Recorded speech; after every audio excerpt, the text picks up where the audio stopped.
Now, Mr. Short, what was your inspiration behind this bike? I like to turn sacks of shit into shiny bikes. No, actually it was like, I'm a child of the 70s, late 70s, early 80s.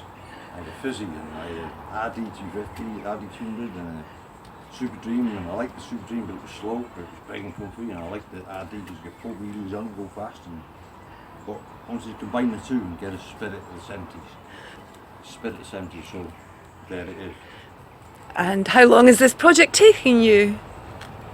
That took me about a month to finish it now, but I left it rotting in a shed for 3 years because I went to live in a yacht in Portsmouth. And what was the hardest part? The hardest part, it was fucking everything. Pretty much. Do you want to explain a little bit about the mat behind you? What?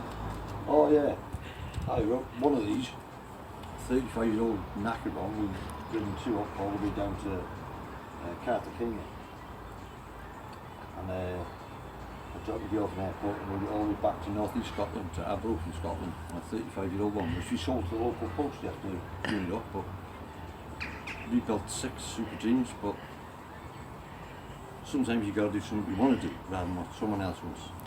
They had tidy done bikes, but this is unique. It's the only one registered of its kind with a DVLA in Brit. And what do you plan to do with it now? Give it a really good home. Someone's got time to fix it and doesn't live on a yacht. Thank you, Mr. Short.